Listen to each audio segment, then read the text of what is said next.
I want you to try something. Think about the last book you finished. Can you explain the three most important ideas from it, right now? I asked myself this recently, and honestly, I couldn't. I had read the pages, I had highlighted sentences, I had even felt productive while reading. But a few weeks later, most of it was gone. So I started looking more carefully at Swami Vivekananda's teachings on concentration, and I realized I'd been trying to solve the wrong problem. I didn't need to learn how to memorize more. I needed to learn how to read differently. Today I'm going to show you the simple method I've started using. You can try it with the very next page you read. The real memory problem. Here's what I used to do. I'd open a book and immediately start thinking about how much I wanted to finish. 20 pages, one chapter, maybe 50 pages. My goal was progress, so my eyes moved quickly, page after page, but sometimes my eyes were reading while my mind was somewhere else, and that's the problem. You cannot remember something you never gave your full attention to in the first place. This is where Vivekananda's teaching becomes extremely practical. Vivekananda's principle. Again and again, Vivekananda emphasized the extraordinary power of concentration. He argued that concentrated attention is fundamental to acquiring knowledge. That idea sounds simple. But look at how most of us learn today. We read with the phone beside us, study with notifications appearing, watch something while checking something else, switch tabs, switch thoughts, switch tasks, and then we blame our memory. But imagine trying to photograph something while constantly moving the camera. The photograph will be blurred. That's what scattered attention does to memory. The method. So here's the method I want you to try. I've reduced it to 3 steps.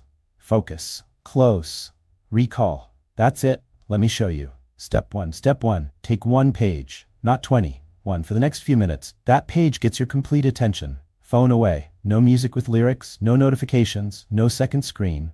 And here's something important. Don't read quickly. Read to understand. If a sentence doesn't make sense, stop. Read it again. The goal isn't reaching the bottom of the page. The goal is making the idea clear in your mind. Step 2. Close. When you finish the page, close the book. This is the part I almost never used to do. Normally I would immediately continue to the next page. But don't. Remove the information from your eyes, because now your brain has to work. Step 3. Recall. Ask yourself, what did I just read? Then explain it in your own words. Imagine you're teaching it to someone sitting beside you. Don't worry about remembering every sentence. Ask, what was the main idea? What were the important details? Why does this matter? If you can't explain it, open the book again, find what you missed, close it, try again. Focus, close, recall. Why this changed my reading. When I first started doing this, something uncomfortable happened. I discovered how often I was reading without learning. I'd finish a page, close the book, and realize I actually don't know what I just read. Before, I would have simply turned the page. Now, I went back, and this completely changed the experience. I started reading more slowly, but remembering more. And that made me question something. Why are we so obsessed with how many books we finish? Wouldn't it be better to read 10 books and actually remember them than 50 books that disappear from our minds?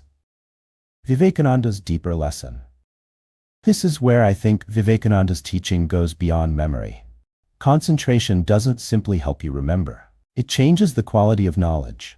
When attention becomes deep, you begin seeing connections, you question ideas, you compare them with your own experience. Knowledge stops sitting on the surface. It begins becoming part of you. That's a completely different kind of learning. Add one more step. Once you've mastered focus, close, recall, add one more habit. At the end of your reading session, take a blank page, without opening the book. Write down the 3 most important things you remember, not 20. 3. This forces your mind to decide what actually mattered, and that selection itself strengthens understanding. The 7-day experiment. I want you to test this instead of simply believing me. For the next 7 days, read for 20 minutes every day, but use only this method. Focus, close, recall. Then write your 3 key ideas. That's roughly 2 hours of practice across the entire week. At the end of 7 days, go back to what you read on day 1 and see what you can still explain without looking. That is the test. Not how many pages you finished, how much stayed with you. Something else I realized, this method also taught me something about focus. Every time I close the book and struggle to remember, I'm forced to confront the quality of my attention. I can't pretend anymore. If my attention was weak, my recall usually exposes it. And that makes memory almost like a mirror. It shows you how deeply you are actually present. The bigger message. We live in an age where consuming information has become incredibly easy. But Vivekananda reminds us of something we desperately need today. The power isn't in how much information passes before your eyes. The power is in how deeply your mind can penetrate one idea. So don't compete with people over how many books you've read. Don't worry about finishing faster. Train yourself to understand. Train yourself to recall. Train yourself to concentrate. Because once concentration improves, learning changes. And when learning changes, memory follows. Final message.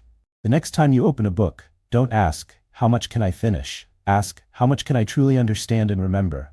One page, complete attention, close the book, recall the idea, then move forward, focus, close, recall. Try it for 7 days, and see what happens to your memory.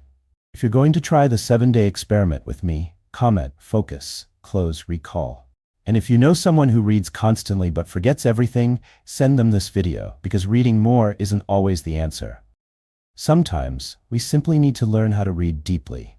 Listen quietly, reflect deeply, awaken with Swami Vivekananda.